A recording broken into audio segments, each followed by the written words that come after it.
नमस्कार दोस्तों, चलिए जान लेते हैं उत्तर प्रदेश के सभी 75 जिलों की आज की ताज़ा बड़ी और महत्वपूर्ण खबरों को। लेकिन उससे पहले वीडियो को लाइक कमेंट जरूर करें और साथ ही ये भी बताएं कि आप इस वीडियो को किस जिले, शहर या गांव से देख रहे हैं। और चैनल को सब्सक्राइब करें कि बेल आइकन जरूर दबा दें, जिससे आपको मिलेगी यूपी लेटेस्ट न्यूज़ सबसे पहले। चलिए, बड़ी खबर आ रही है। मथुरा वृंदावन में यमुना नदी का कहर जारी है, जिसकी वजह से हालात काफी खराब हो गए हैं। सांसद हेमा मालिनी ने जिस गांव रावल को गोद लिया था, वहां भी बाढ़ का बुरा असर देखने को मिल रहा है। बाढ़ के कारण इस गांव के लोग खाने के लिए भी तरस रहे हैं। स्थानीय लोगों का जीवन बुरी तरह प्रभावित हुआ है और उन्हें बुनियादी सुविधाओं के लिए भी संघर्ष करना पड़ रहा है। चलिए, बड़ी खबर आ रही है। यूपी के मथुरा और वृंदावन में यमुना नदी की बाढ़ से हालात बेकाबू हो गए हैं। लगातार बढ़ते जलस्तर से लक्ष्मीनगर में एक एक मंजिल तक पानी भर गया है। इसके अलावा सदर बाजार और जयसिंहपुरा सहित वृंदावन की दर्जनों कॉलोनियां भी पानी में डूब गई हैं। बाढ़ का बहाव इतना तेज है कि यमुना के सभी घाट पानी में समा गए हैं और जिले के लगभग 45 गांव टापू बन गए हैं। प्रशासन ने इन गांवों के 9,000 लोगों को निकालकर राहत शिविरों में पहुंचाया है। प्रशासन ने सोमवार तक के लिए हाई अलर्ट भी जारी किया है। चलिए, बड़ी खबर आ रही है। कानपुर और आसपास के जिलों में गंगा, यमुना और चंबल जैसी नदियां तीसरी बार बाढ़ की चपेट में आ गई हैं। बांधों से पानी छोड़े जाने के कारण इन नदियों का जलस्तर खतरे के निशान को पार कर गया है। बाढ़ की वजह से दर्जनों गांव डूब गए हैं और कई रास्तों का संपर्क कट गया है। कानपुर देहात में करीब 12,000 की आबादी तीसरी बार बाढ़ की समस्या झेल रही है, जहां लोगों के सामने खाने पीने और बिजली का संकट खड़ा हो गया है। प्रशासन ने अगले 48 घंटों के लिए अलर्ट जारी किया है, क्योंकि जलस्तर और बढ़ने की आशंका है। चलिए, बड़ी खबर आ रही है। यूपी में शिक्षकों को अब कैशलेस चिकित्सा सुविधा का लाभ मिलने जा रहा है। मुख्यमंत्री योगी आदित्यनाथ ने शिक्षक दिवस के मौके पर इसकी घोषणा की थी। ये सुविधा दिवाली से पहले शुरू हो जाएगी। इस योजना का लाभ प्रदेश के 11 लाख शिक्षकों के साथ साथ उनके 60 लाख से ज़्यादा परिजनों को भी मिलेगा। सबसे खास बात यह है कि इस सुविधा के लिए शिक्षकों के वेतन से कोई भी पैसा नहीं काटा जाएगा। चलिए, बड़ी खबर आ रही है। मुख्यमंत्री योगी आदित्यनाथ ने सोमवार को लोक भवन में 1112 कनिष्ठ सहायक और 22 एक्सरे टेक्नीशियन को नियुक्ति पत्र बांटे। इस मौके पर उन्होंने कहा कि अब युवाओं को बिना किसी सिफारिश या रिश्वत के नौकरी मिल रही है। योगी जी ने दावा किया कि अब युवा अपनी योग्यता और दक्षता के आधार पर नौकरी पा रहे हैं। उन्होंने पिछली सरकारों पर निशाना साधते हुए कहा कि पहले नौकरी जाति और धर्म के आधार पर मिलती थी। उन्होंने कहा कि निष्पक्ष और पारदर्शी चयन प्रक्रिया ही नए उत्तर प्रदेश की पहचान है।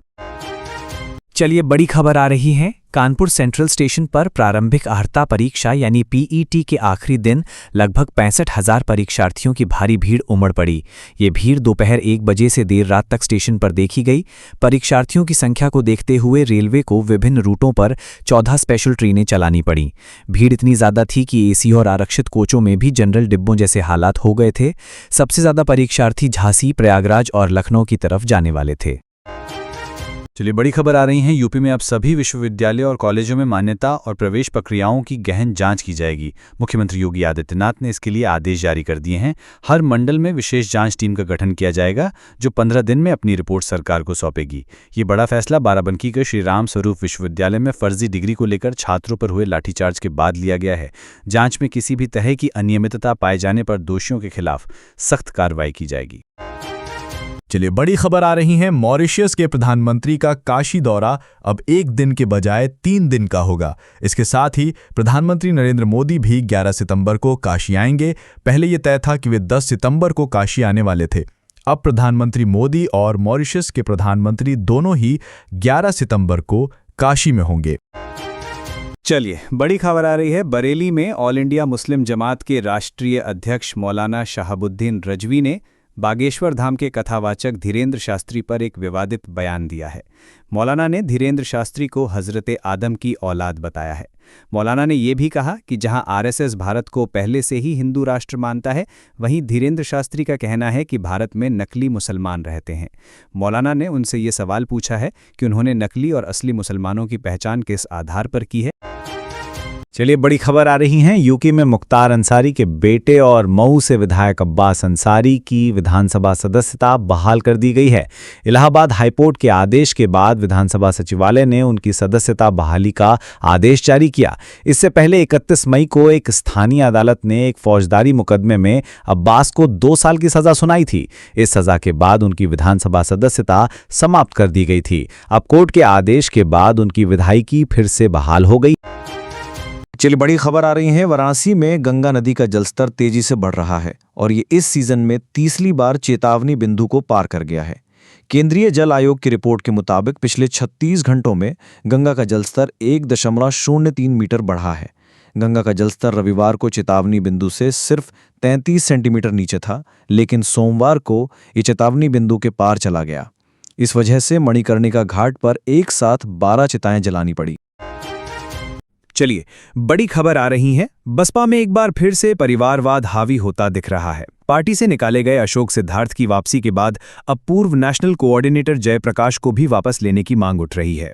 जयप्रकाश को करीब 8 साल पहले पार्टी से निकाल दिया गया था। वो कई बार सार्वजनिक रूप से मायावती से माफी मांग चुके हैं और पार्टी के कार्यक्रमों में भी अप्रत्यक्ष रूप से शामिल होते रहे हैं। हालांकि अभी तक उनकी वापसी नहीं हुई है। अब देखना यह है कि क्या मायावती परिवार से बाहर के लोगों को भी पार्टी में वापस लेती हैं या नहीं। चलिए बड़ी खबर आ रही है। उत्तर प्रदेश में 28 आईपीएस अधिकारियों का तबादला किया गया है, जिसमें कई बड़े बदलाव शामिल हैं। मुरादाबाद स्थित पुलिस एकेडमी के एडीजी राजीव सबरवाल को पदोन्नत करके डीजी प्रशिक्षण एवं आधुनिकीकरण बनाया गया है। उनके पास पुलिस एकेडमी का अतिरिक्त कार्यभार भी रहेगा। इसी तरह मुरादाबाद पीटीएस के एडीजी ए सतीश गणेश को एडीजी यातायात एवं सड़क सुरक्षा निदेशालय का पद दिया गया है। इसके अलावा हाल ही में पीपीएस से आईपीएस बने कई अधिकारियों को भी उनकी नई जिम्मेदारियां सौंपी गई हैं। चलिए बड़ी खबर आ रही है। यूपी के बरेली में सब्जियों के दाम आसमान छू रहे हैं। इसकी मुख्य वजह बाढ़ और बारिश है, जिससे फसलों को भारी नुकसान हुआ है। इसके अलावा दूसरे राज्यों से आने वाली सब्जियों की आवक भी रुक गई है, क्योंकि रास्ते में कई ट्रक फंसे हुए हैं। इस वजह से मंडी में सब्जियों की भारी कमी हो गई है। कारोबारियों का कहना है कि जुलाई के मुकाबले सितंबर में कई सब्जियों के दाम दोगुने हो गए हैं, जिससे लोगों का रसोई का बजट बिगड़ गया है। फिलहाल कीमतों में कमी आने के कोई आसार नजर नहीं आ रहे हैं। चलिए बड़ी खबर आ रही है। लखनऊ में बिजली उपभोक्ताओं की समस्याओं को सुलझाने के लिए शहर में जल्द ही 21 हेल्प डेस्क खोली जाएंगी। राजधानी के 4 जोन अमौसी, लखनऊ मध्य, जानकीपुरम और गोमती नगर में 14.5 लाख उपभोक्ताओं के लिए 1 नवंबर से एक वर्टिकल सिस्टम लागू होगा। इन हेल्प डेस्क पर मौजूद सहायक उपभोक्ताओं की शिकायतों को कंट्रोल रूम के 1912 नंबर पर दर्ज करेंगे। शिकायत का समाधान होने के बाद उपभोक्ता को इसकी जानकारी भी दी जाएगी। ये हेल्प डेस्क ऐसी जगहों पर खोली जा रही हैं जहां लोगों के लिए पहुंचना आसान हो। चलिए बड़ी खबर आ रही है। आगरा में औषधि विभाग की जांच में पता चला है कि दवा माफिया ने बाजार में अधिक मांग वाली दवाओं की नकली कॉपी बनाकर बेची हैं। इस मामले में विभाग ने 8 फर्मों के खिलाफ कड़ी कार्रवाई की है। जांच के दौरान जुकाम, खांसी, बुखार, मधुमेह और उच्च रक्तचाप जैसी बीमारियों की नकली दवाएं भी मिली हैं। माफिया ने एक ही कंपनी के एक ही बैच नंबर का इस्तेमाल करके 1000 गुना ज्यादा दवाएं बेचीं। इन सभी नकली दवाओं के नमूने लेकर लैब में जांच की जा रही है।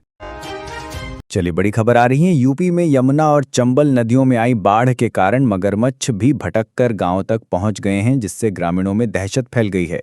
मगरमच्छ इटावा के रास्ते होते हुए बाह के गांवों तक पहुंच रहे हैं। वन विभाग के अनुसार चंबल नदी में बाढ़ की वजह से मगरमच्छ और घड़ियाल डाउनस्ट्रीम में बहकर आ जाते हैं। बाह के कचौरा घाट, पई और विक्रमपुर जैसे गांवों में मगरमच्छ देखे गए हैं। ग्रामीणों को डर है कि मगरमच्छ उन पर हमला कर सकते हैं। वन विभाग लगातार स्थिति पर नजर बनाए हुए है। चलिए बड़ी खबर आ रही है। रायबरेली के लालगंज में एक निर्माणाधीन मकान का लिंटर गिरने से 3 लोगों की मौत हो गई। इस हादसे में एक राजमिस्त्री और 2 श्रमिक शामिल हैं। ये घटना रविवार शाम को हुई, जब भवन की तीसरी मंजिल पर बना छज्जा भरभराकर गिर गया। हादसे में तीनों लोग लगभग 30 फुट की ऊंचाई से नीचे गिर गए, जिससे वे गंभीर रूप से घायल हो गए। उन्हें अस्पताल ले जाया गया, जहां राजमिस्त्री की मौत हो गई, जबकि 2 अन्य श्रमिकों ने जिला अस्पताल में इलाज के दौरान दम तोड़ दिया। इस घटना से इलाके में हड़कंप मच गया है। चलिए बड़ी खबर आ रही है। उत्तर प्रदेश में मौसम ने करवट ली है, जिससे अगले कुछ दिनों तक धूप और उमस परेशान करेगी। मौसम विभाग के अनुसार अगले 4 दिनों तक भारी बारिश की कोई उम्मीद नहीं है। हालांकि अभी भी कई नदियां बाढ़ के कारण उफान पर हैं। मौसम विभाग ने यह भी बताया है कि 11 सितंबर से प्रदेश के तराई इलाकों में मानसूनी बारिश फिर से शुरू हो सकती है। पूर्वानुमान के मुताबिक मानसून के फिर से सक्रिय होने पर कुशीनगर, सिद्धार्थनगर और महाराजगंज जैसे जिलों में मध्यम से भारी बारिश हो सकती है। चलिए बड़ी खबर आ रही है। लखीमपुर खीरी के फूलबेहड़ इलाके में एक खौफनाक घटना हुई है। रविवार को एक मगरमच्छ ने सुतिया नाले में मछली पकड़ने गए एक पिता और पुत्र पर हमला कर दिया। हमले के दौरान पुत्र तो किसी तरह बचकर निकल गया, लेकिन मगरमच्छ उसके सामने ही उसके पिता को गहरे पानी में खींच कर ले गया। हादसे के बाद गोताखोरों ने तलाश शुरू की, लेकिन देर शाम तक पिता का कोई पता नहीं चल पाया। चलिए बड़ी खबर आ रही है। मुरादाबाद में हिंदू समाज पार्टी के जिला अध्यक्ष कमल चौहान की रविवार शाम गोली मारकर हत्या कर दी गई है। यह हत्या नशे की तस्करी को लेकर चल रही पुरानी रंजिश के कारण हुई। कमल चौहान जब अपने पड़ोसी के साथ घर लौट रहे थे, तभी उन पर हिस्ट्री शीटर सनी दिवाकर और उसके साथियों ने हमला किया। आरोपियों ने कमल चौहान के सीने और सिर में गोली मारी, जिससे उनकी मौके पर ही मौत हो गई। इस घटना के बाद मुरादाबाद के डबल फाटक इलाके में तनाव फैल गया है। किसी भी हंगामे की आशंका को देखते हुए क्षेत्र में भारी पुलिस बल तैनात कर दिया गया है। चलिए बड़ी खबर आ रहे हैं। यूपी के शाहजहांपुर में रील बनाते समय बाढ़ के पानी में डूबे 2 दोस्तों के शव 20 घंटे बाद बरामद किए गए हैं। ये दोनों दोस्त रविवार दोपहर को रायखुर्द गांव के पास रिंग रोड पर रील बना रहे थे, तभी वे पानी के तेज बहाव में बह गए और उनकी मौत हो गई। डूबे हुए युवकों को खोजने के लिए गोताखोरों ने रविवार शाम तक तलाशी अभियान चलाया, लेकिन सफलता नहीं मिली। सोमवार सुबह एसडीआरएफ की टीम ने फिर से खोजबीन शुरू की और घटनास्थल से कुछ दूरी पर दोनों के शवों को बरामद किया। पुलिस ने शवों को पोस्टमार्टम के लिए भेज दिया है। चलिए बड़ी खबर आ रही है। कानपुर के सचेंडी इलाके में 40 साल की एक महिला ने अपने 25 साल के भांजे के साथ मिलकर अपने पति की हत्या कर दी। हत्या के बाद महिला लक्ष्मी और उसके भांजे अमित ने मिलकर शव को घर के पीछे खेत में गाड़ दिया।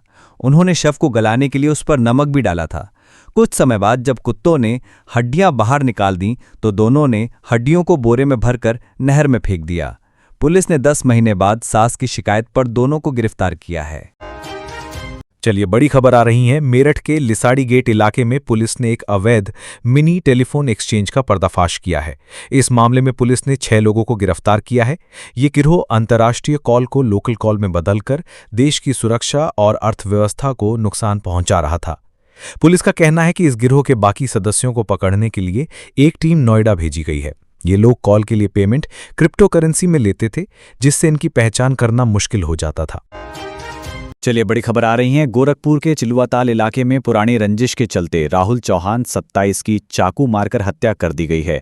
यह घटना शनिवार देर रात बरगदवा गांव में हुई। हमले के बाद गंभीर रूप से घायल राहुल को अस्पताल ले जाया गया, जहां इलाज के दौरान उसने दम तोड़ दिया। मरने से पहले उसने अपने कातिलों के नाम बताए, जिसका एक वीडियो वायरल हो रहा है। घटना के बाद नाराज परिजनों और ग्रामीणों ने बरगदवा चौराहे पर जाम लगाने की कोशिश की, जिसके बाद गांव में भारी पुलिस बल तैनात किया गया। चलिए बड़ी खबर आ रही है। मथुरा वृंदावन में यमुना नदी ने तबाही मचा दी है, जिसके कारण कई इलाकों में बाढ़ आ गई है। यमुना का पानी बांके बिहारी मंदिर मार्ग तक पहुंच गया है, जिससे लोगों को काफ़ी परेशानी हो रही है। वहीं मथुरा के अयोध्या नगर में पानी भरने से एक मकान गिर गया। हालांकि परिवार के सदस्य इस हादसे में बाल बाल बच गए। प्रशासन ने लोगों से सतर्क रहने की अपील की है और पुलिस भी मौके पर पहुंच गई है। चलिए बड़ी खबर आ रही है। फर्रुखाबाद से भाजपा सांसद की बहन को पीटने के आरोप में उनके ससुर और देवर को पुलिस ने हिरासत में लिया है। पीड़िता ने आरोप लगाया है कि जब वो नहा रही थी, तब उसका ससुर वीडियो बना रहा था। जब पीड़िता ने इसका विरोध किया तो उसके साथ मारपीट की गई। पुलिस ने मामला दर्ज कर लिया है और सीओ सहावर शाहिदा नसरीन ने बताया कि मामले में कार्रवाई की जा रही। चलिए बड़ी खबर आ रही है। मुरादाबाद में हिंदू समाज पार्टी के जिला अध्यक्ष कमल चौहान की गोली मारकर हत्या कर दी गई है। कमल चौहान कटघर थाने का हिस्ट्री शीटर था। इस घटना के बाद इलाके में तनाव फैल गया है। पुलिस के अनुसार कमल चौहान की हत्या हिस्ट्री शीटर शनि दिवाकर और उसके साथियों ने की है। ये घटना 2 गुटों के बीच वर्चस्व की लड़ाई का परिणाम मानी जा रही है। कमल के परिजनों ने आरोप लगाया है कि हमलावरों ने 4 दिन पहले उन्हें जान से मारने की धमकी दी थी और अगर कातिल पकड़े नहीं गए तो वो आत्महत्या कर लेंगे। चलिए बड़ी खबर आ रही है। कानपुर में एक महिला ने अपने पति की हत्या अपने प्रेमी भांजे के साथ मिलकर कर दी। ये सनसनीखेज मामला कानपुर के सचिंडी इलाके का है। महिला ने करीब 10 महीने पहले अपने पति शिवबीर 45 की हत्या की थी। हत्या के बाद शव को घर के पीछे खेत में गाड़ दिया गया था और उसे गलाने के लिए नमक भी डाला गया था। जब कुछ समय बाद कुत्तों ने हड्डियां बाहर निकाल दी तो उन्हें बोरे में भरकर नहर में फेंक दिया गया था। अब 10 महीने बाद इस हत्याकांड का खुलासा हुआ है। चलिए बड़ी खबर आ रही है। यूपी के फर्रुखाबाद में एक दिल दहला देने वाली घटना सामने आई है, जहां एक महिला को उसके एक परिचित ने अपने साथियों के साथ मिलकर पेट्रोल डालकर जिंदा जला दिया। महिला ने इलाज के दौरान दम तोड़ दिया। महिला के पिता ने दीपक नामक एक युवक और उसके 5 साथियों के खिलाफ शिकायत दर्ज कराई है। पीड़िता के पिता के अनुसार दीपक उनके बेटी पर दोस्ती के लिए दबाव बना रहा था, जिसके मना करने पर उसने इस वारदात को अंजाम दिया। पुलिस इस मामले की जांच कर रही है।